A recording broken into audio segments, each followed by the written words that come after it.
What are you saying, ladies and gents? It is your boy Bucket Hat Sam, and yes, we are back again today for another episode of Bucket Hat Sam Talks Ball. It is episode 8. The sun isn't shining today. It's a Monday night. It's cold, it's rainy, but don't worry, we've got you sorted, and we've got on the big man again, the big man himself, Mike. How are you doing, mate? Yes, all right. Thanks, guys. I don't know why I'm saying that, but I yeah, don't know why you're thanking this. I don't know. I'm tired. I'm really, really tired. Well, But don't worry. we're here to provide the content for the beautiful listeners. The Bucketeers, and they're all going to wake up. They're all going to be listening to this because there's some good content to talk about this week. We're going to briefly talk about Champions League, Europa League, and we're going to talk transfers because it's getting to that time of the year, my favourite time of the year. It's not about Christmas that I'm excited for. It's coming to the January transfer window. And I thought before we talk about rumours and signings and everything like that, and it's nice to not talk about sackings for once, let's be honest. Let's talk about and discuss whether some of these transfers that happened in the summer are transfer flops or not. I've been trying to come up with a nice little jingle in my head all day, and I can't, to be honest. I've got a few that come to mind for flops straight away, but we'll wait. We'll wait. Another time, another place. We'll leave it for that. But Mike, I thought, what a way to start off. One player, £50 million signing, English centre-back. You are the perfect man to ask about this. Ben White, transfer flop or not? He's not a flop, definitely not. The transfer fee was always going to come into question, but he shouldn't be judged on, well, obviously we are judging him on what has happened, but with his age and the profile of Arsenal's squad, he'll be judged over a long period of time, many years, because he's been brought in to form that new look defence with Gabriel, Tomiyasu and Tierney. And he slotted in quite nicely. He's had a few hiccups, but I think that was expected, to be honest. When his first game was Brentford away and they played difficult football to deal with, I think he's done, since then, he's come into his own a bit. He's a bit fragile in the air, but all round, I think he's been very good. And I think there's a lot more to come from him. Yeah. I think especially one thing I thought that highlighted, I know this is a recency bias kind of thing. I agree with you on this one. I know we won't agree on some of them later for definite, but on this one, I don't think he's been a flop either. I completely agree with you. And I think it was something that happened in the Southampton game. One of those goals where you built up from the back and it was the passing from the back, which led, I can't remember which goal exactly it was, but it went out and it came out to Tomiyasu and stuff. It was proper, beautiful play, if I'm being honest. I'm not trying to big up Arsenal here, but I think he is huge for that. The way he's on the ball, and his progression, the way he drives, he's so composed. It's class to watch him. It's so confident as well, and he just does it so casually. He will drive at players as well, and he carries that ball quite nicely to that next phase.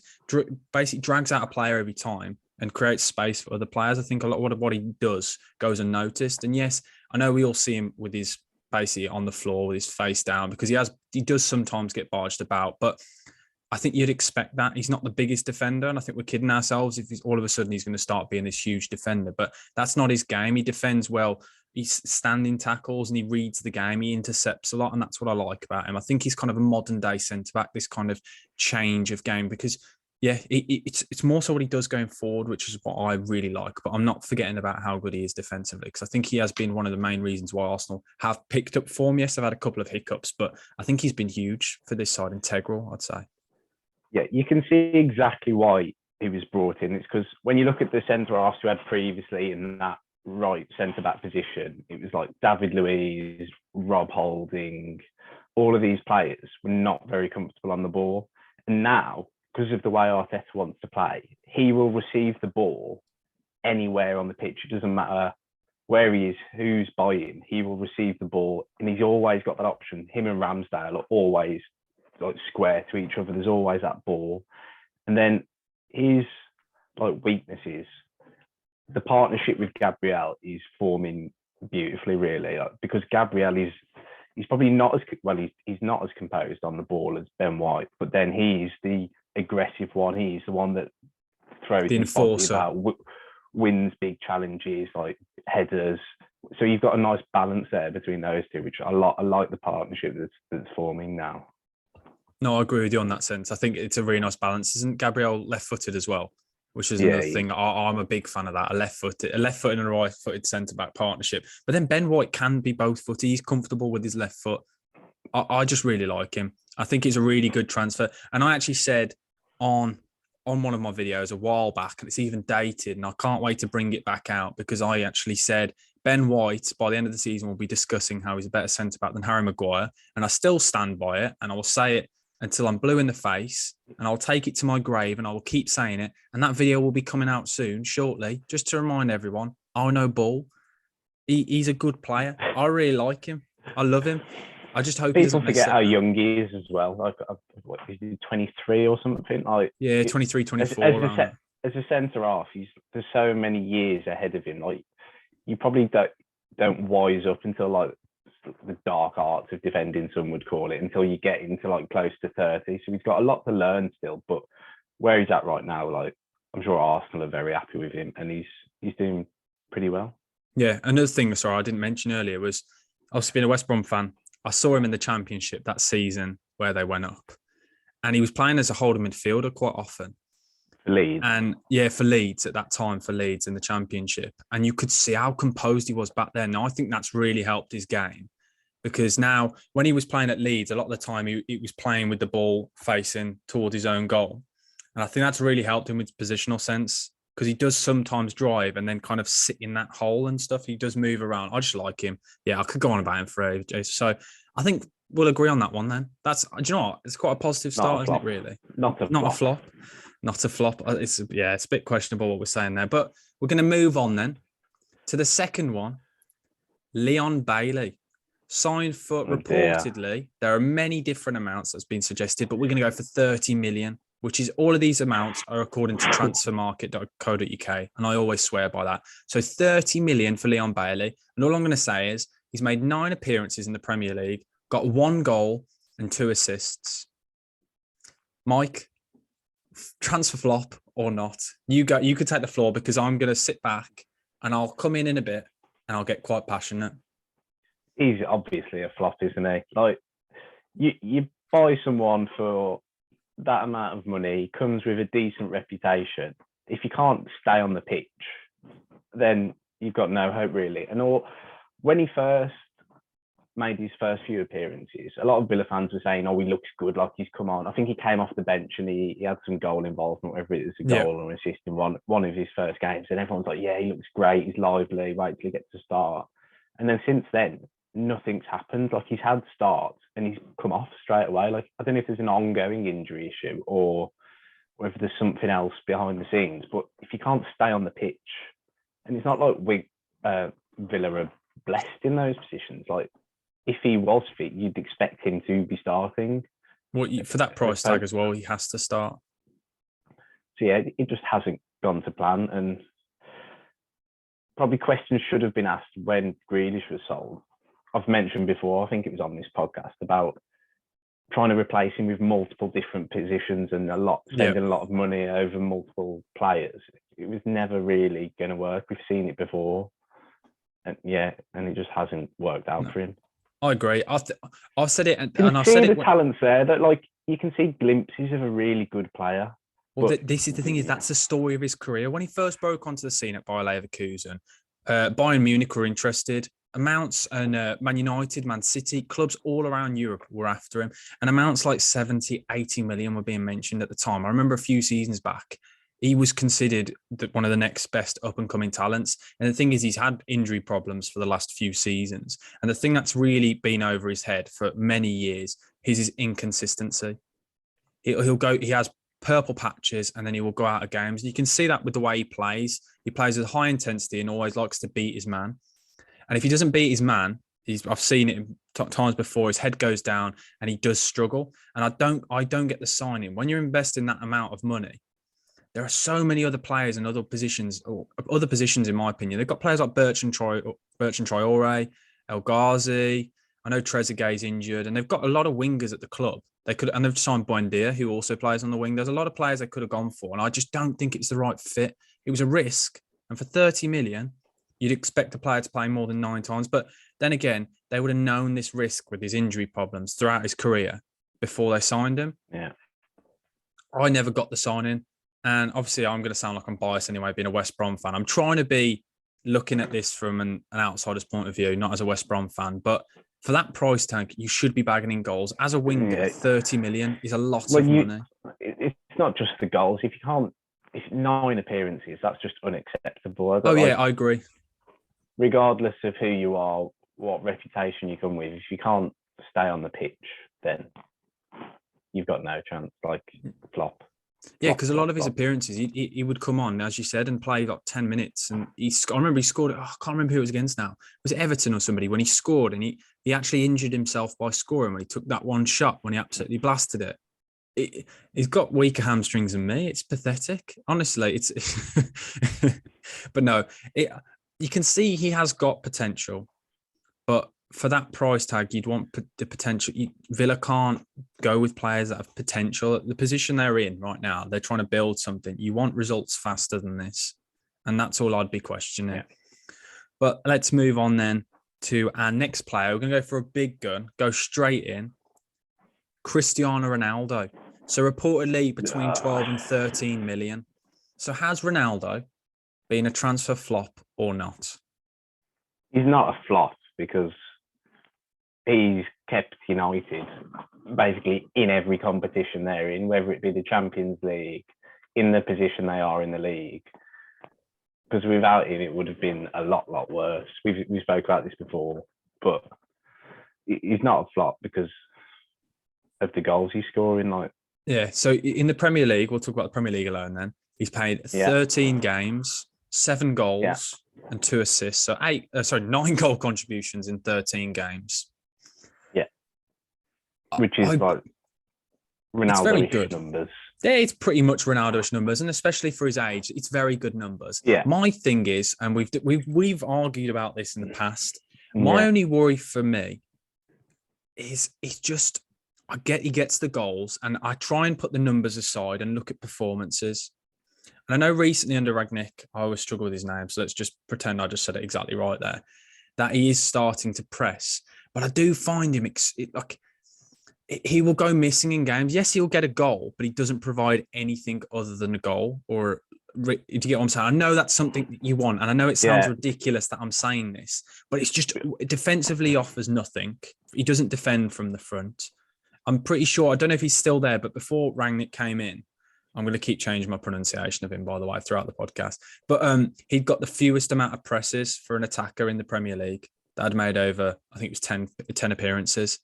He doesn't press. I just don't think he offers enough. But then he is on the pitch just to score, and he is doing that. But I just want a bit more from my striker, linking up. He's extremely selfish. And I can't believe I'm saying it, but I don't. Oh, no. Oh. You can't. No. That's big if you're going to go flop. Do you know what? I'm not going to say it's you're a flop. You're going to get the hate. You're going to get the CR7 minions coming after you. Oh, don't, because I put that video up on the weekend of him missing from about 5 yards out. Put that up, and the amount of hate I got on that. I'm not going to say it's a transfer flop, but I'm not going to say he's not. I'm going to put him in the meh part because I know he's providing exactly what they needed, but I think they need more from him. He needs to be chasing down that ball, running the channels, offering more, bringing other players into play. He's a very, very selfish player. And right now, the United Times, he's really disjointed, and they need someone to bring everyone together, and he doesn't do that. He's very tunnel vision in his own world, but I get he kind of can do because what he done in the Champions League is class. I can't believe I'm saying this. I'm going with what I'm saying here, but I know I'll probably sound ridiculous. do you sort of get where I'm coming from? I do, because look, at the start of the season as well, I thought Ronaldo would come in, score goals, and I always said he wouldn't directly help the team or help contribute to them being a successful team, which in a way he hasn't really. If you look at where United are in the table and their performances and what's happened in the Solskjaer, he hasn't helped them win. But what he has done is be the focal point for a team, be an emotional leader for a team. You can see the way he plays and the way he gets fans on his side, he's huge for them, which it was going to happen. But the goals will always be there. It's Ronaldo. He will always score good numbers. It's whether now there's a new manager. Can he take United to the next level? Because at the moment he's a very good goal scorer in a team that's not good enough for Champions League, really. Not right now, no. It's not. No. So obviously he's going to get his numbers. It's whether he can push them to that next level. I don't think they're not obviously going to challenge now, but can he solidify them in that fourth spot? Because the teams that are chasing that fourth spot, United have the best team. They should be getting it. So can he push on with the new manager and make that Man U's spot? Yeah, no, I agree. And the other thing, I think another reason why I struggle with him, the way he's been playing has gone to then led to the detriment of players like Mason Greenwood, who I thought were quite exciting, full of energy and things. And Bruno, the two of those players who were integral at one point, they can't seem to get in. Fernandes and Ronaldo don't seem to work together. And I think it's because Bruno was Mr. United a year ago. I don't know whether it's because there's a big another name in the dressing room. I don't know. I don't obviously know what goes on there, but I don't know what it is. I just feel like if Ronaldo doesn't play very well, United don't play well. It all has to go through him. It's not a team. That's part and parcel of the Ronaldo experience now, especially with his experience, the age he is. It is the Ronaldo show, and it will, as long as he's at their club, it will be. So they've got to find a way to get it to work with him. Yeah. Because Mason Greenwood was on fire. A lot of players, Bruno was on fire, and they've just kind of, I want to say fallen off. That's a strong word, but the form has dipped. Greenwood can't get a start, so which is odd. And he was banging in goals for fun, wasn't he? He was in everyone's fantasy team. But I think I've dodged my actual statement about whether he's a transfer flop or not quite well there. So we're going to swiftly move on to the next one, and this one was one that really has surprised me. Dan James for 25 million. 25 million. Just remember that. 25 million for Dan James. Crazy numbers. And he's made 15 appearances this season for Leeds and got 1 goal and 2 assists. Yes, Leeds have been struggling, but Mike, transfer flop or not? It's hard for me to say because I haven't seen that much of Leeds this season. Especially haven't seen that much of Dan James. So it's hard for me to say whether he's an actual, dead cert, he's a flop, or obviously the numbers don't look good. But from what I have seen, he fits quite well into that Leeds style of play because he's high energy, he's quick. He's always going to chase lost causes. He'll put his body about. So I can see the fit with that Leeds team. And I think when they do get their first 11 back with Calvin Phillips and Bamford and whoever else they're missing, I think he could be quite a good squad player for them, a good starter. I don't think Dan James is ever going to go on and score 10, 15 Premier League goals in a season. Yeah. So I think his level probably is, if you look at what Jack Harrison does for Leeds, and I can't remember who's the other one is. Rafinha. Similar. On the other wing. He's not going to score the same goals as Rafinha, but he can be a good component of that Bielsa unit. I don't mind the signing. You say 25 million, but in today's market... no, I know what you mean. That's not really that much. So he's not a flop, but I'm not going to say he's hit the ground running. He's going to be a meh. Yeah, I sort of agree. I think I'm going to sound like a hypocrite here because I know I've said about players being transfer flops in this situation. I do get what you're saying. I think he's gone to Leeds at a really difficult time. They've had a lot of injuries and a lot of the first team. You've got Liam Cooper playing who really shouldn't be playing in that side. And a lot of play, and I mean a serious amount of players missing. Form isn't going right for Leeds, but I completely agree with you. Leeds have wanted him for a few seasons now. Leeds obviously tried to sign him when they're in the Championship, when you've seen that famous thing on the Amazon documentary when he's holding up the shirt. They really wanted him because he is a Bielsa player. And as you say, I think he fits it perfectly. I just think it's a really bad time. So I think it's hard to judge. Yeah. But I'm going to say at the moment, it's a flop, but I think it can change quite easily. They haven't had Bamford for the whole season. If you think of how much of a threat inside the penalty box he is, and if so who's Dan James at the moment got to feed balls into? Who's been playing up front? I think it's Rafinha the one that's been playing up front. Rafinha's been playing, and that there's a youngster as well, and I can't remember his name. I was going to glad you were going to go for it, but he's played a few games and things. But yeah, so like if you think like what Dan James's game is, he's not a clinical finisher. He's a pacey winger who will then try and deliver either an accurate pass or crosses. And if you think there's no Bamford at the moment to aim at, then there's no stats target. are going to suffer. So if he's playing okay and in that lead system, and then all of a sudden you put a striker who can get 10, 15 goals in there, he might take a little step up. But we're obviously still waiting for that.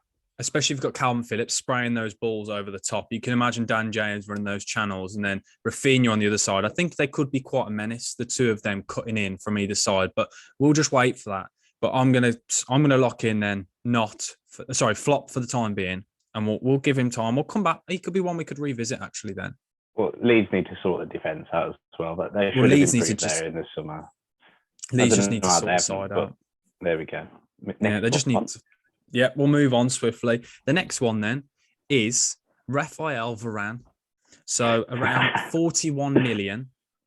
And all I'm going to say is he's made 6 appearances in the Premier League. Flop. Copy and paste what we said about Bailey, but add into it all the reputation of being a 4 times Champions League winner, World Cup champion, all that. And then 6 games. What can we say? He's got to be a flop. Yeah, I completely agree. I don't know if he hasn't been fit or if he hasn't been match fit the whole time. I find injuries. That hard to believe. Do you remember he got injured in the final of the UEFA Nations League for France? Or was it the semi-final? He got injured there, and then he was injured at United as well. So I think he's had 2 injuries, but. Again, for 41 million, if that's around the amount they've supposedly spent, it's awful that a player can get injured that amount. And I know it's a shame. I remember watching a game that he did play in, and he didn't look good at all. And that maybe he was injured at that time, but I remember watching him for a full 90, and he looked like a shadow of the Varan we saw at Real Madrid. Well, one thing he did come out and say in an interview, or he said it to Ole Gunnar Solskjaer, it came out, I remember reading about it, where he's openly said he's struggling to match the pace and the way the game's played in the Premier League. He said it's never played in such a rough, fast-paced league where he has to be on the ball all the time, like in the zone. And I think that's led to the injury because of just purely the impact from playing. He's not used to that because obviously it's a completely different style of play. He's probably used to having 99% possession. It's constantly with everything. He's never got his back to goal or anything. Whereas now it's, especially with this Man United side at the start of the season and Ole Gunnar Solskjaer, because he hasn't played yet under Rangnick, he's been struggling. And I think the one thing is, it doesn't help when you've got Harry Maguire next to you as well, because the two are, he doesn't provide much cover. But yeah, I just think he struggled to get used to the Premier League. And I think because of, as you said, what everyone knows about Varane is everyone just presumed he would fit in perfectly. And you look at his track record, World Cup winner, 4 times Champions League winner, as you said, everyone expected a lot from him. And I think that's probably been the most disappointed thing, is how poor in those games he did play. Because you spend that money with someone of his reputation, you expect them to just be a top draw centre half. There shouldn't really be much adjustment. If you're one of the world's best, you should just slot right in. Yeah, especially when you look at a player like Thiago Silva, somebody who's got a lot of more years on him. And Thiago Silva just fit to the Premier League like it's nothing. He's been class this season. Yeah, he's like a Rolls Royce of a defender. Whereas right now, Varane's like a Fiat 500. He's not hit the levels. He's nowhere near it. He's not. He hasn't. And I don't think he probably hasn't got a clean sheet. And I'm just trying to work out if he would have had a clean sheet at United. No, I don't think. I think I'd won until Ranieri took over, or Carrick. They had one clean sheet until Carrick took over in the league. Yeah, it would have been around that time, and he hasn't been playing recently. So, and you'd expect at least a clean sheet from him, surely. And that money, for his age as well, he's an ageing defender. He's coming towards the end. 40 million. That's a lot of money for a player in that position. But I could moan about him. He's not hit the standards, and I don't think it's talked about enough, if I'm honest, that he has kind of been... Well, and this is where, at the start of the season, all the comparisons on Twitter, I hate football Twitter, but I'll give it a mention here, because all the comparisons were Arsenal signed Ben White and Man U signed Varane, and then look how that has turned out. Ben White has been twice the signing that Varane has. Well, the biggest thing is we've said that he's a flop and Ben White is not. That's the biggest achievement in football. Varane might terminate his contract. Now he's heard us say that. He should, mate. The stick he's getting on here, he has to. No, I think he'll be a player that eventually, over time, he will get used to it because he's a good defender. You don't play the amount you have done at such a high level, but it's just I'm surprised it's taken him so long to get used to it. It's just surprised me. Yeah, I just feel a bit down from it. I was just expecting something because I was quite excited to see how he defend the Premier League. He's fast, he's tall, he's good on the ball. Really, he's the perfect centre back you could imagine, but it's just not being like that. And maybe under the new manager, when he does get back into the side, when he's fully fit, we may see a different Varane. It could have been Ole Gunnar Solskjaer. It could have, because they were very vulnerable all the time to attacks. So maybe we might see a different defender. I don't know. Hopefully we do, because it's a shame when you see players like that, just kind of a bit of a demise. But no, hopefully we see a different side to him. We'll swiftly move on then to the most expensive Premier League transfer. Super Jack Grealish, Jackie boy, £100 million. And I think I've written on my notes the amount of appearances, and I can't read it. I think it says 12 appearances. 12 appearances, 1 goal and 2 assists. So a goal contribution every 4 games. Has Jack Grealish, now this is the one we will discuss. Has Jack Grealish been a transfer flop or not? I think you've got to go flop. With the expectation and £100 million price tag, which is just ridiculous when you think about it. Most expensive British player ever. Most expensive Premier League signing ever? Yeah, it is. I think I can't think of anyone now. You make me panic. Million. I think it is. Yeah, it is. And like the first few games he started for City, he looked lively. I think that's where he got his goal and assist in the first couple of games, and he looked okay on that left-hand side. But then as the season's gone on, he's just been less and less of a factor. And I think it's made worse when you look at City's squad and how some of the other players perform. You have to perform whenever you're in that starting 11. You've got to deliver, and because of the rotation and Pep, if you're not delivering, you're out of the squad, and that's what he's found recently. It wasn't until last weekend, I think, or the last 2 games, the midweek fixtures, where he's been back in the squad, because Bernardo's been playing out of this world. Jesus has been doing great whenever he's played on the wing. Sterling still manages to score goals, even though he hasn't had the starting role. And then you've got Mahrez sitting there, so you've got to perform whenever you're in the side. And he didn't quite do it for City. He looked like he didn't really adjust to the City way of playing from Aston Villa, where he did everything, and whereas City, you get the ball in little pockets and you've got to move it quickly. You're not having 5, 6, 7 touches and beating a man. You're not running around on your halfway line. You've got to use the ball in the right areas. Like Pep doesn't want you touching the ball in your own half. Get up the pitch.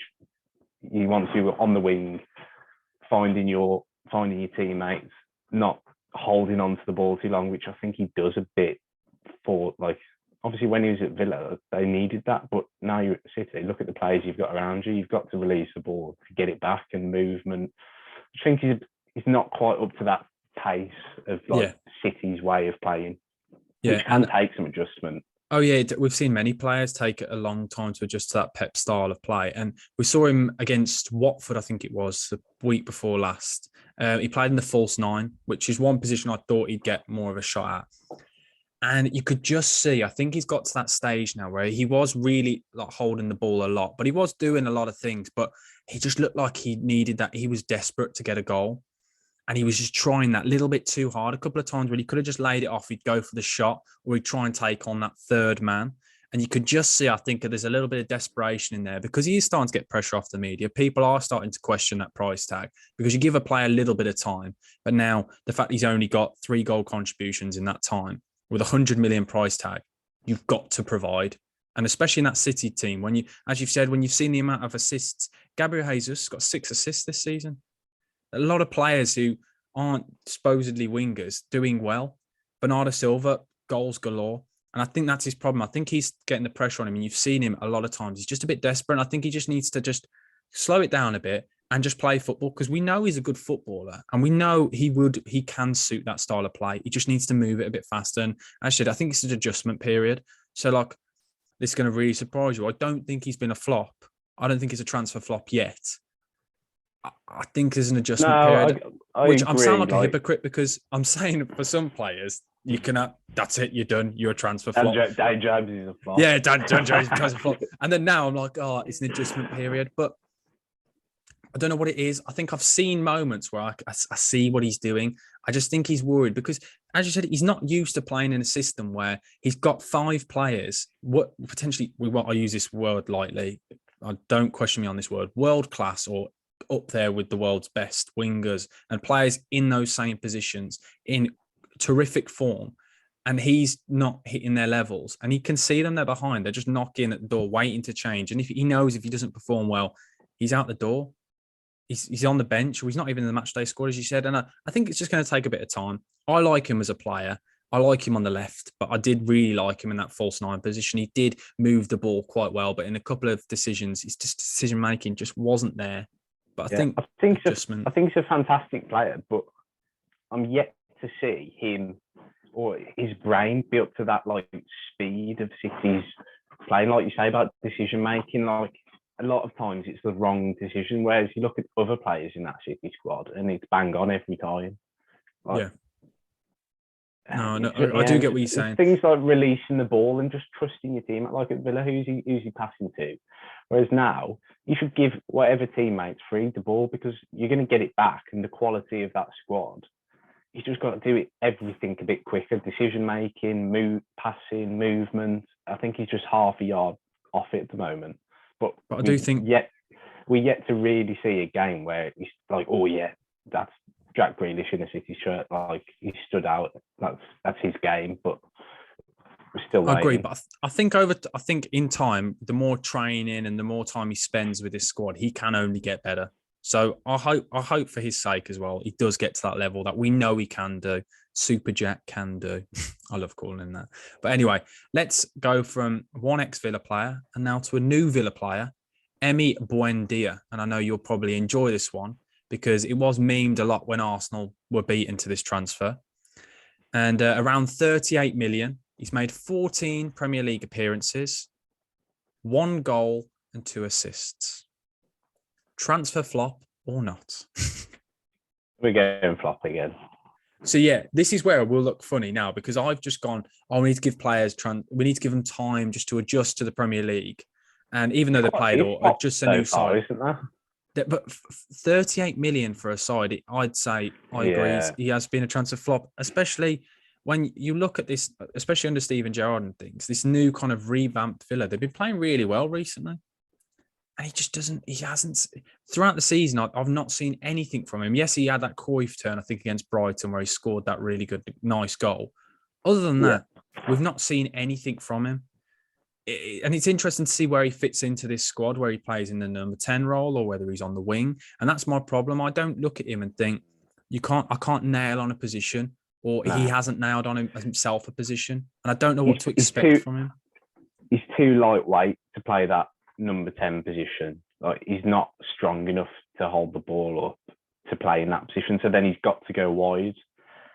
I don't know. He's a strange one, because when Arsenal were linked with him, I was quite pleased and I was quite excited, because I think the reason we wanted him is we wanted a playmaker, but someone who can press, and like his pressing and energy high up the pitch is really good. So I was quite excited when we were linked with him, and obviously he went to Villa, so blah, blah, that's fine. 38 million is a bit ridiculous. We've got Odegaard, he's much better anyway. And like, he's a tidy player, Buendia, but like keeping the ball is nice side to side. But does he actually like penetrate forwards that much? I don't really see any cutting edge passing. I don't really see a goal threat.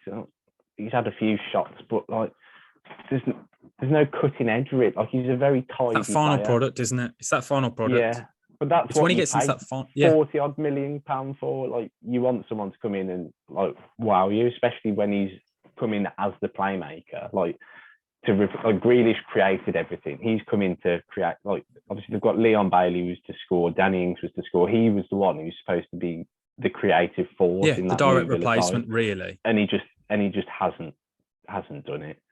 Yeah. I don't think there's much more to say really than he was the direct replacement and he's not lived up to the standard or even any expectations. Because when he was at that Norwich side, when it was that stat that would get used everywhere, the amount of chances he created. He looked really good at Norwich.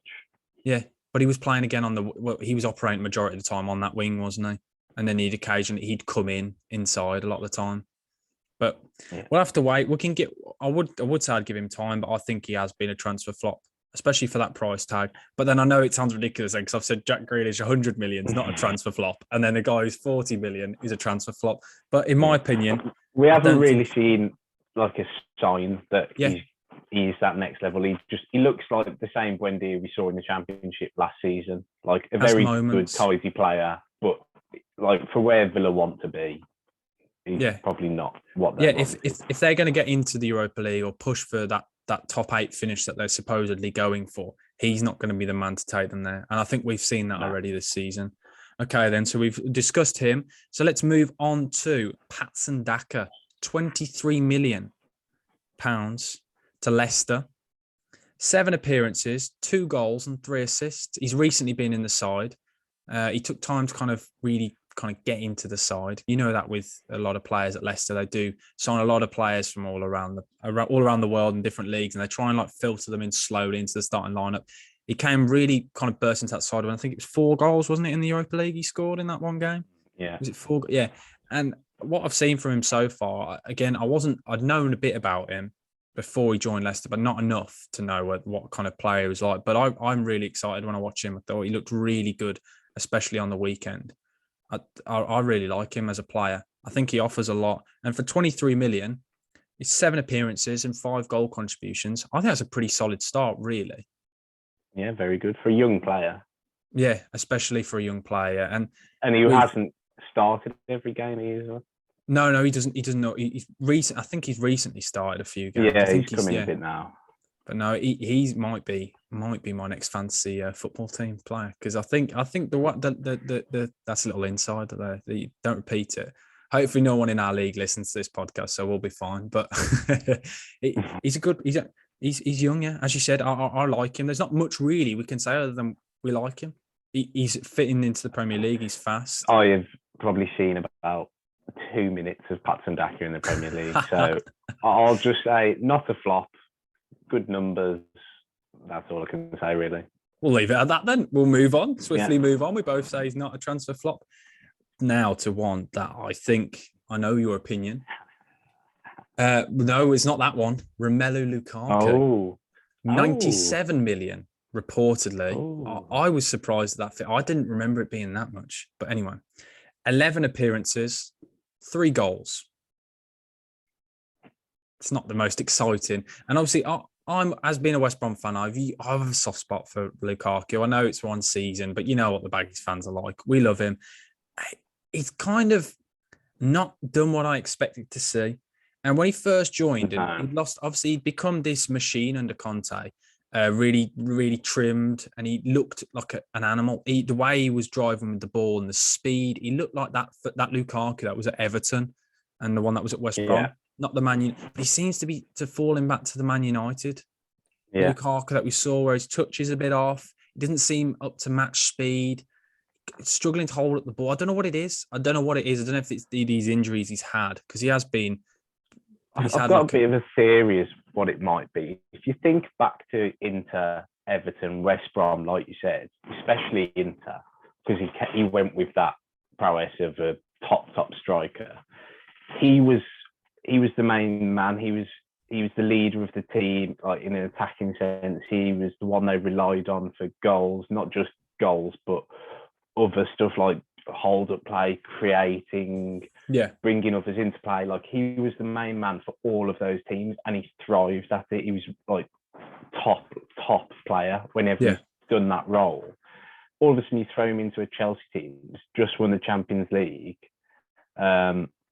they've got talented players everywhere, midfielders, and he's almost limited to a penalty box striker, which we've seen doesn't really suit him that much, because if he's not into the rhythm of the game, I think he can struggle with his touch and with his finishing and stuff like that. Whereas if you think of Inter and Everton, he's like running down the wing, he's holding off defenders, he's coming into his own half, laying off and bringing others into play and spinning off in behind. And we haven't really seen any of that at Chelsea. He's limited to the width of the penalty box, and then because they can be quite slow in their build-up at times, it's all a bit too tight and technical for him, I think. Yeah, he's got many defenders on him all the time. Yeah, and he's not one to operate in that kind of space. That, and he's always played when he's done well. He's either operated with a number 10 behind him. At Everton, I'm pretty sure, wasn't it like Ross Barkley at the time when he was playing really well. At West Brom, he had Saido Berahino up top. I know they're not on the same level, but he operated with somebody up top with him. And then another striker. What did he have at West Brom? Let's not go through the players, shall we? Come on, let's not do this. And then Inter Milan, whipping the ball. Good players, Malumbu in behind, Claudio Jacob. It was a good side, But then at Inter, he was playing up top with Lautaro, and then he's thrown here, and he's up top on his own. And as you said, he's isolated because they do move the ball around constantly. And I get entirely what you said. I'd never thought of it like that. I always thought it was the fact that he wasn't playing up top with anyone. But I do think actually what you've said there, it's the intricacies. He's not built for that kind of game. You want him bullying defenders, pinging the ball into him, and eventually it will stick. He's getting a few moments in this side, and he's not one for that. You need to keep providing him chances, and he will score and he will do things. But if you only give him 2 big chances in the game, and when his confidence is low as well, because a lot of his game is down to confidence. You've seen that in a lot of times. He's a good player. I remember one game when he was playing at Everton, and it was against Arsenal, and I think it was under Roberto Martinez, and he almost started it when they were defending in like a right-hand midfield position, and all they did all game was just feed him the ball, whether it be into his feet on the fullback or whether it be over the top of the fullback, and he just absolutely bullied whoever it was. I think he scored twice because he had that room. One, he had someone smaller on him and an open field around him. Yeah. And then he's just got space. He could run into it. He could knock the ball past people. He could come inside. I think he scored 2 goals coming inside on his left foot, and he was unplayable like that. And if you think like what we've seen at Chelsea, it's all back to goal. And then because of the way Chelsea attack, like they're pinned the defensive team back in, and you think how congested the pitch gets around that defending penalty box. Yeah. And like, that's not his game when it's that tight and congested. And he can't do that famous roll he does, the one when he takes it on the left or the right and he literally rolls a defender like it's absolutely nothing. You can't do that in that kind of space. So I think he has been a transfer flop. I think I'll say that, but I don't think he's, as we've said, I don't think he's suited. I think we've got to judge it come the end of the season based on how many. If he's got 16 Premier League goals, then he's not a flop, is he? But well, at the moment, he's got in a goal in just under every 4 games. So it's not the best, especially for that amount of money. So I'm going to lock it in, and it pains me to say it's a transfer flop. But again, he could easily prove me wrong. He is a confidence player. If he starts getting scoring, you can't stop him. So potentially he might kind of live up to the standards we're expecting. And our final one then, Jaden Sancho. You go first on this one. We've saved this one to the end, and because I think this one is a really interesting one, because there could be a lot of recency bias with this one, because he has scored a couple of goals. Pardon? He scored 2 goals in 2 games, and then kind of fell off again. In a loss? Yeah, one was in the Chelsea draw, and one was in the Champions League. He's only scored 1 goal in the Premier League.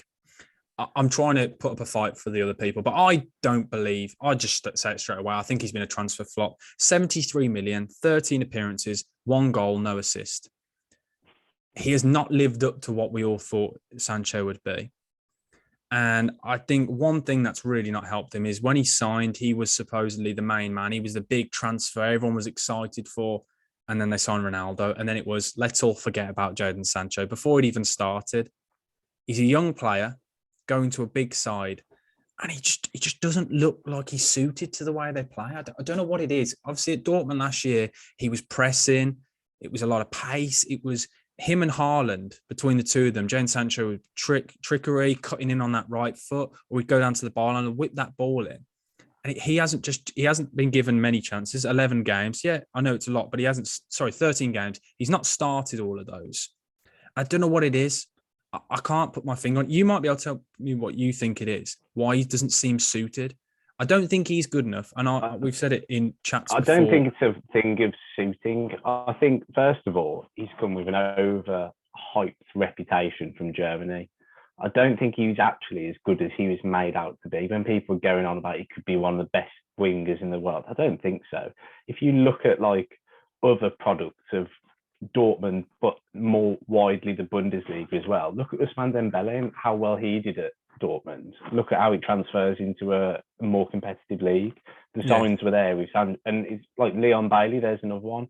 Like the Bundesliga, they like the game's played at such a high pace, but counter-attacking as well. It's not like as physical as the Premier League, but so like that high counter-attacking, high-paced style of play will suit wingers and like skillful wingers, and he's doing all the nice tricks at Dortmund and linking up with Haaland to put away his goals. Yeah, lovely. But when you haven't got that space to play in and create in, you've got to do something to create it yourself. And I don't think he's capable, really. What I've seen from him in an England shirt, he doesn't look at that level as well. There's a reason. There's a reason why he doesn't start for England. Yeah, we've seen it. He looks like a show pony, really. Like he's got some nice flashy flicks and stuff, but when it comes to substance, I'm yet to see anything from him that makes him stand out. When you one goal contribution, when you compare him to other younger players who play in similar positions in the Premier League, it's not even a comparison. One player in Foden, aren't they the same? I'm pretty sure they're the same age. They were in that same England side, that under-20 side that won the World Cup, wasn't it? Or around that age group, yeah. But the two of them are light years apart. And I do get what you're saying. It's that space that he could operate in at Dortmund. The sides would be vulnerable, so it was constant one-on-ones where the quality in that league is not the same as lower down the Premier League. The top 5 sides might be, but the rest of it's a load of dross, really, isn't it?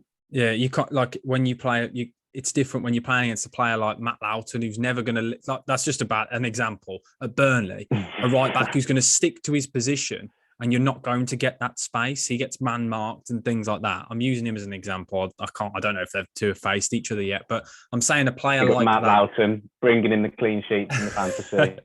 But he's like a prime example. A prime example of like a proper defender who stays in his position. And Jaden Sancho's probably not used to that, where he's used to in the Bundesliga where fullbacks bomb on. There are sides in the Premier League which are there to defend and there to play against Man United to get a draw. He's used to operating in lots of space, as we've said, in that counter-attacking style. And that's why I'm saying I don't think he's suited to Man United. I just don't think he's suited to the Premier League. Maybe. I think that might have been a better way of putting it. It's just a strange signing as well when they've got the players that they've got. With Greenwood. A bizarre one.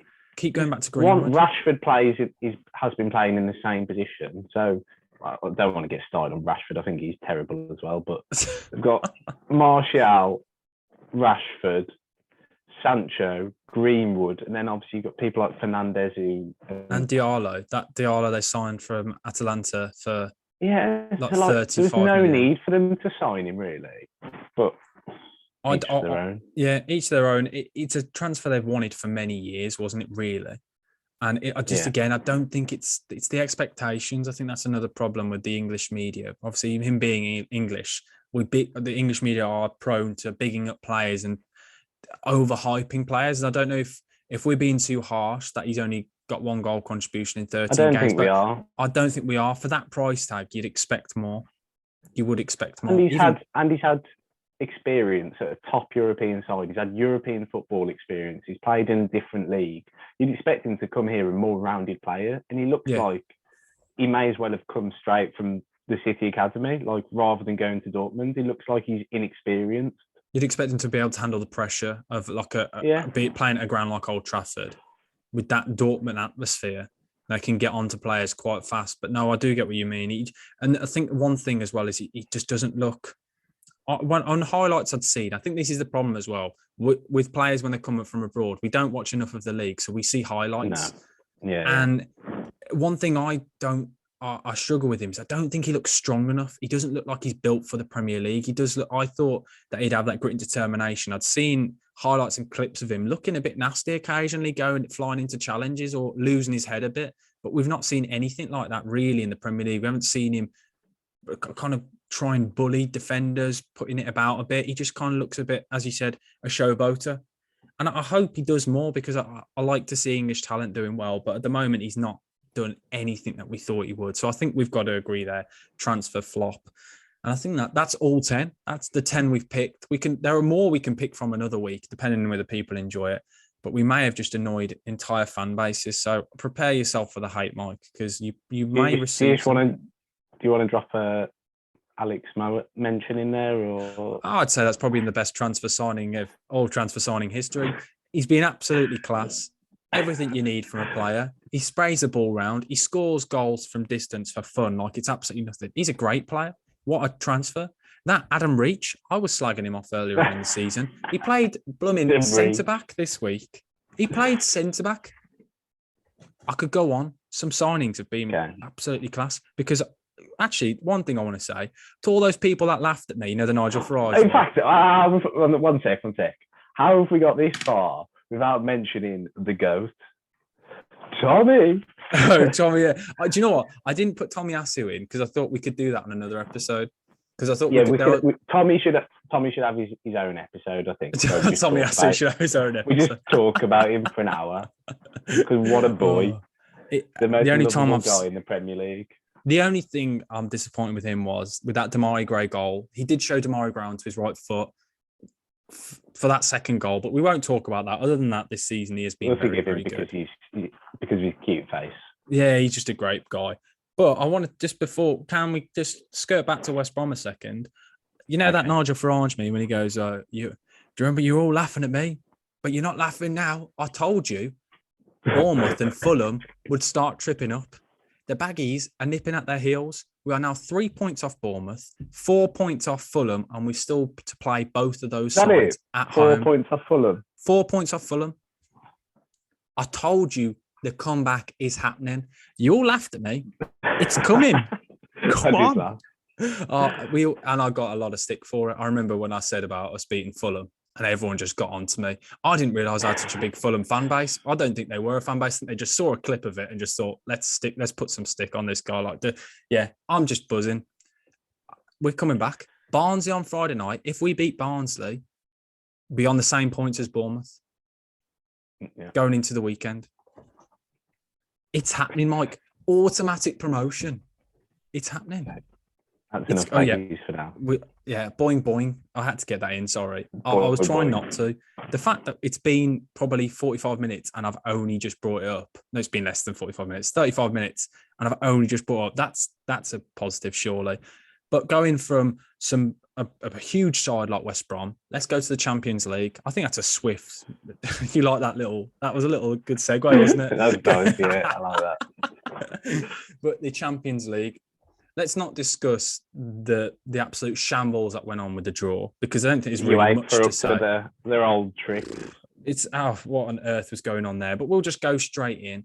And bring back the Super League. That's what I say. But we can discuss some of the games, and there are some games I don't think we really need to go into too much depth with. But we can mention the game, and I want you to just say who's going to win. Actually, I don't say the score. Just say who you expect to win. Aggregate scores too hard. No, but then if the games we want to discuss into more depth, we can in more detail. But I don't think you really want to go too much detail on the Bayern Munich versus Salzburg because I don't think it's really a discussion there. Do you really see an upset? Kareem Adeyemi's been banging the goals in. But this is Bayern, let's be honest. You can't really expect anything else, can you, from Bayern? No, I had Bayern as my winners. So, I remember I was going to say. So we're expecting them to sail through this round. I think that's probably one of the nicest draws for them they could have had. Really. Nice and easy. Okay, so we'll move on to the next game. Benfica versus Ajax.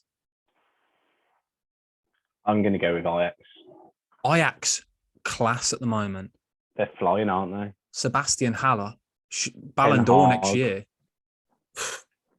They look class, don't they? Have you been watching much Yeah, of them? they do. They're so nice to No, I haven't. watch. But Oh, I've been watching the results come in, and they're just scoring goals for fun and not conceding many at all. Which it's a rest. Like you look at the league table, they're absolutely flying. So and the Champions League. So yeah, yeah. very Well, they went very past impressed. Dortmund. Like they were absolutely nothing. They absolutely battered Dortmund in the two games they played them. A really, really good side to watch. I would highly recommend watching them if you get the chance. But then, why would you watch them when there are so many big games coming on? So next one, Atleti versus Manchester United. That is a huge game. This one is a really difficult one to call. It is. Diego Simeone under the lights, an Atleti side can beat anyone on their day. That's what he does. But in recent years, they haven't been as strong as they used to be. Where in the sense in the Champions League, I know obviously in the league they have been, but I'm saying in the Champions League, they've not hit the heights of what they used to when they used to just play that part the bus style, and they used to just difficult to beat. What would you say? Who are you calling them for this one? I don't want to, but I've just got a sneaky feeling about some Ronaldo goal in the second leg, an away goal or something, and he'll be giving it the big sue in front of the Atleti fans. Well, they're at home. They're at home in the second leg. The first leg's away. Okay. So that can't happen. I've got a sneaky feeling it's going to be a Ronaldo masterclass against them. And Atleti are struggling a bit in the league, aren't they? I think it's like a transition. This season. I think they're about fourth or something. They are, yeah.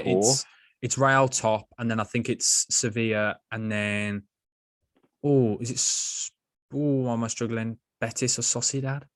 Somebody like that. Yeah, that's the top three. They're not in the top three. Oh, I've just made myself look stupid. But yeah, I did even look at this earlier. I was looking at it. I think it's a bit of like they're going through transition at the moment because they've got still some of the older squad, and then you've got the youngsters like João Felix, and you've got João Felix and Suarez there. Like there's just a bit of a mixture going on. I've got a sneaky feeling Ronaldo will turn up and he'll get 2 or 3 goals across both legs. But then Suarez against United is a different animal as well, isn't he? He used to, back in the day, he used to really get fired up for that. So, do you know what? I'm going to go against you and say Atleti. I think that might be because I want Atleti to go through. I absolutely want the best to go through. I want United to crash and burn out of the Champions League, but I've got a sneaky feeling. Yeah, it's just not as fun anymore, is it, with them without Ole Gunnar Solskjaer? It was content for us every single week, and it was quite funny. Can we have Ollie back? I never thought. Oh yeah, we literally. For the United fans, can you please start a petition? Get Ollie back and get him a contract for all of eternity, please. It was good fun. It was good fun for the years he was there. Okay, then let's swiftly move on then to the San Siro. Italy, Inter Milan versus Liverpool.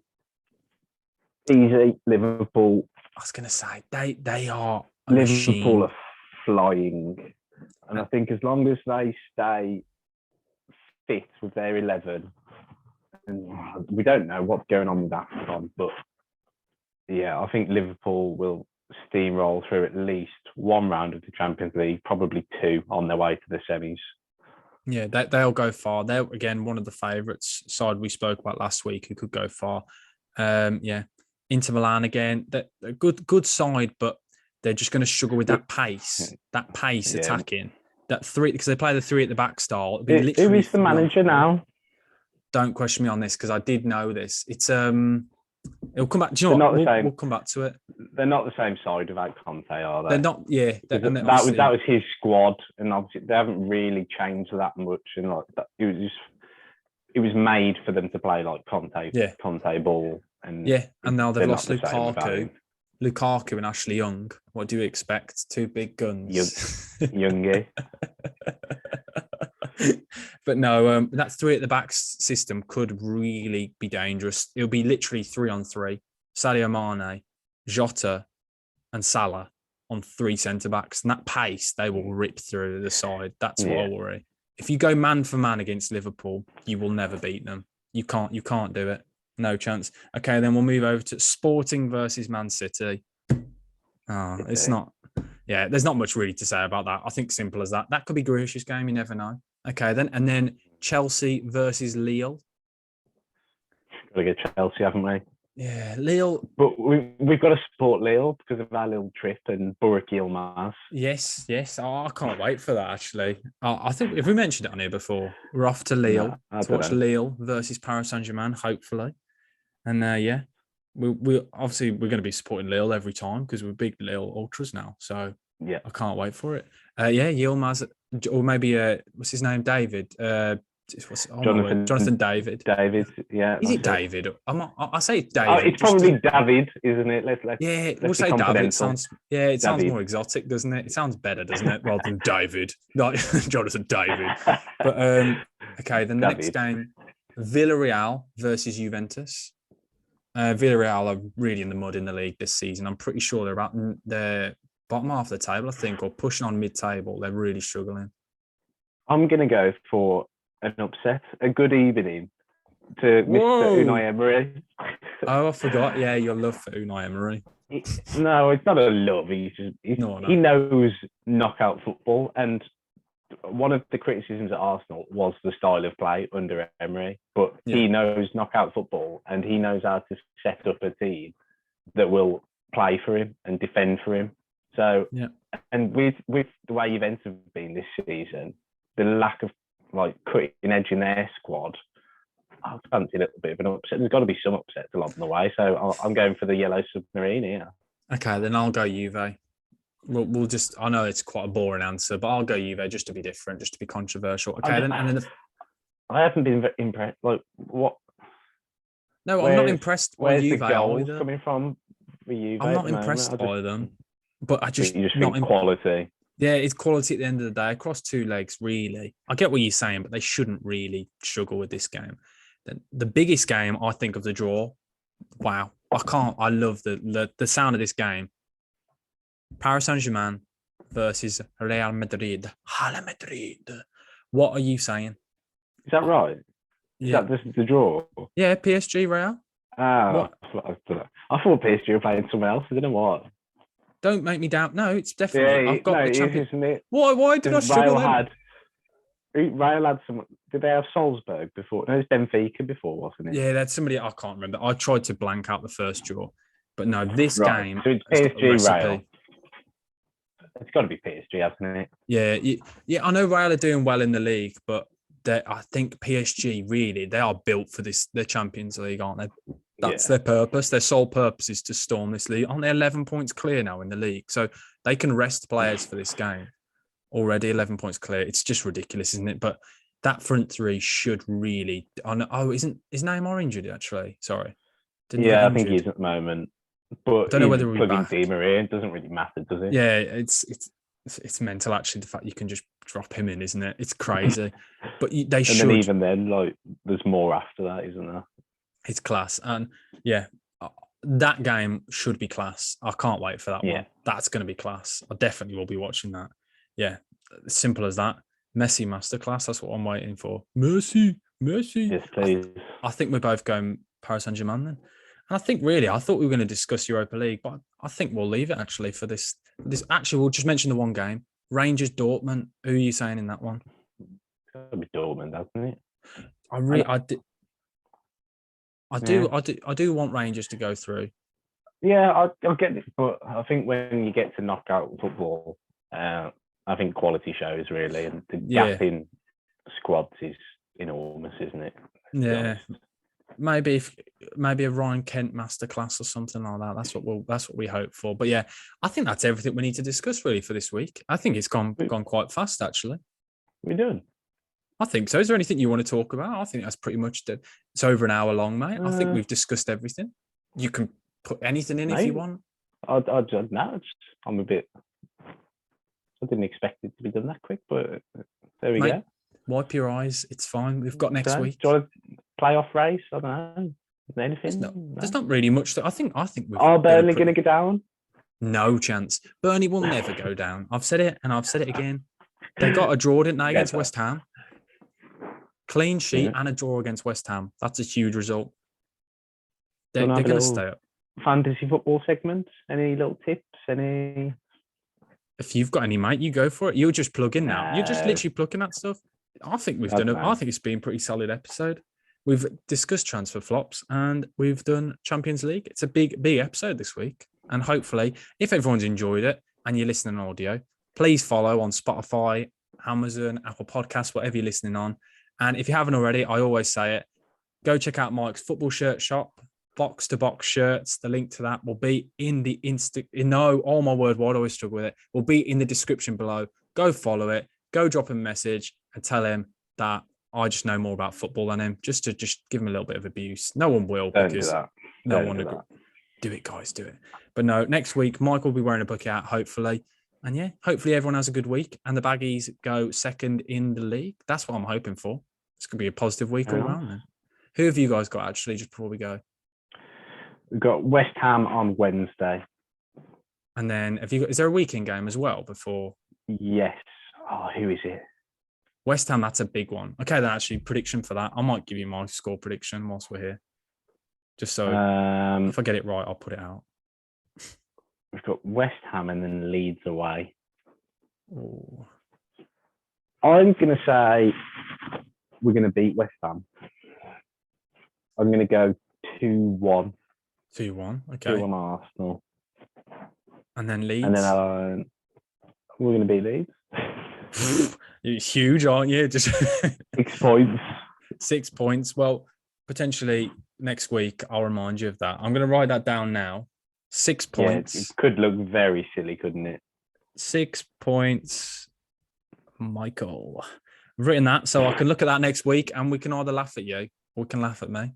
And we'll have a bit of fun with that. That'll be a good start to the podcast. That'll really get you in the mood, won't it? If you've yeah, I'll be well up for it if we've lost both. I just thought I don't think I'd appear. I just wouldn't come on. Well, next Tuesday, by next week, we'll be actually, when the podcast goes out, we'll be at the Arsenal game, won't we? Yes. Arsenal versus Sunderland. Yeah. Yep. Carabao Cup. There we go. Yeah. Final. Yeah. Solid. But now I think we've discussed everything we need to. Up the Baggies. If you haven't already, guys, and if you're watching on YouTube, smash that like button and subscribe if you wouldn't mind. It does really help. And yeah, guys, have a good weekend. Up the Baggies. Mike, cheers for coming on again. I'll see you next week. Yeah. See you later. Up the Baggies. Boing, boing.